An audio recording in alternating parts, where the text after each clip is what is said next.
ಹಾಗೂ ಶ್ರೀ ಶ್ರೀ ಶಿವಯೋಗಿ ದುರ್ಗಾನಂದ ಸ್ವಾಮೀಜಿಯವರ ಆಶೀರ್ವಾದದೊಂದಿಗೆ ಹಾಗೂ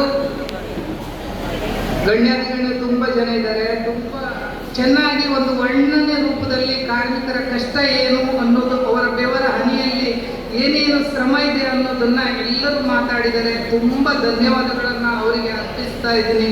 ಹಾಗೆ ಕೂಡ ನಮ್ಮ ಒಂದು ಸಂಘಟನೆಯ ಹುಟ್ಟು ಯಾಕೆ ಹುಟ್ಟಿದ್ದು ಏನು ಅನ್ನೋದ್ರ ಬಗ್ಗೆ ಈಗಾಗಲೇ ನಮ್ಮ ಇವರು ಹೇಳಿದರು. ಹಾಗೆ ತುಂಬ ಕೊರೋನಾವನ್ನು ಮಹಾಮಾರಿ ಸಮಯದಲ್ಲಿ ಹೋಟೆಲ್ ಕಾರ್ಮಿಕರನ್ನ ನಿಸರ್ಗಿತವಾಗಿ ಬಿಟ್ಟಿದ್ರು. ಅನೇಕರಿಗೆ ಕೊರೋನಾ ಸಮಯದಲ್ಲಿ ಅನೇಕ ಒಂದು ಗಿಫ್ಟ್ಗಳು ಬಂದಿದ್ದರು. ಹೋಟೆಲ್ ಕಾರ್ಮಿಕರಿಗೆ ಯಾವುದೇ ರೀತಿಯ ಅನುದಾನ ಸಿಗಲಿಲ್ಲ. ತುಂಬ ಊಟ ಮಾಡಲಿಕ್ಕೆ ಕೂಡ ಕಷ್ಟ ಇತ್ತು. ಅಂತ ಒಂದು ಸಮಯದಲ್ಲಿ ಆಲೋಚನೆ ಮಾಡಿದ್ದು, ಈ ರೀತಿಯಾದರೆ ಮುಂದೆ ಹೋಟೆಲ್ ಕಾರ್ಮಿಕರ ಒಂದು ಸಂಕಷ್ಟಕ್ಕೆ ಇದೇನು ಅಂತ ಆಲೋಚನೆ ಮಾಡಿದಾಗ ಅಶೋಕ್ ಪಂಜಮಾರ್ ಸರ್ ಅಂತ ಮುಖಂಡರು ಇವತ್ತು ಸಂಘಟನೆಯನ್ನ ಅವರ ಜೊತೆ ಅನೇಕರನ್ನ ಜೊತೆ ಸೇರಿಸಿಕೊಂಡು ಒಂದು ಸಂಘಟನೆಯನ್ನ ಹುಟ್ಟು ಹಾಕಿದ್ರು.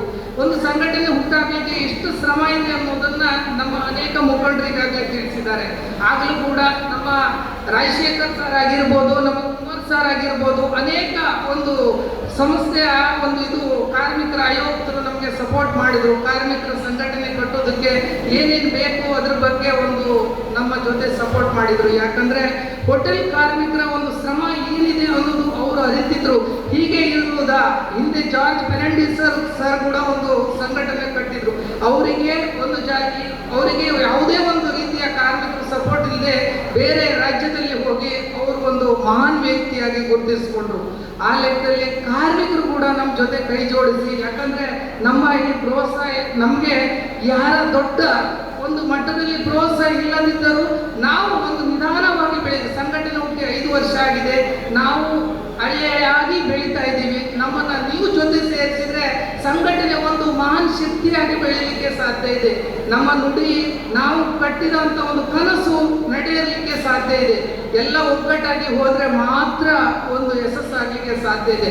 ಹನಿ ಹನಿ ಸೇರಿದ್ರೆ ಹಳ್ಳ ಹೇಗೆ ಆಗ್ತದೋ ಹಾಗೆ ಎರಡು ಕೈ ತಟ್ಟಿದಾಗ ಯಾವಾಗ ಶಬ್ದ ಬರ್ತದೋ ಹಾಗೆ ಕೂಡ ಎಲ್ಲರ ಒಂದು ಜೊತೆಗಾರಿಕೆಯಲ್ಲಿ ಆಗ್ತಾ ಇದೆ.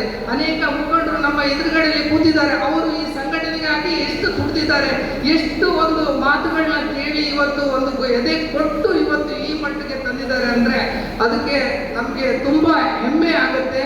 ಹಾಗೆ ಈಗ ಬಂದ ಮುಖಂಡರು ಎಲ್ಲರೂ ಈಗ ಒಂದು ಬಗ್ಗೆ ಮಾತಾಡೋದು, ಯಾವಾಗ ಬೇಕಾದ್ರೂ ನಮ್ಮ ಶಕ್ತಿ ನಿಮ್ಮ ಜೊತೆ ಕೈ ಜೋಡಿಸ್ತೀವಿ ಅಂತ ಹೇಳಿ ಅದು ತುಂಬಾ ನಮಗೂ ಕೂಡ ಹೆಮ್ಮೆ ಆಯಿತು. ಯಾಕಂದ್ರೆ ಹೋಟೆಲ್ ಕಾರ್ಮಿಕರ ಸಂಕಷ್ಟ, ಹೋಟೆಲ್ ಕಾರ್ಮಿಕರ ಒಂದು ಅನುಕಂಪ ಏನು ಅನ್ನೋದು ಅವರು ಅನುಕಂಪದಿಂದ ಹೇಳಿಲ್ಲ, ಅವರು ಆ ಕಷ್ಟವನ್ನ ಕಂಡಂತು ಇವತ್ತು ಹೇಳಿದ್ರು. ತುಂಬಾ ಇವರ ಒಂದು ಸಪೋರ್ಟಿಗೆ ನಾನು ಚಿರಋಣಿ ಆಗ್ತೀನಿ.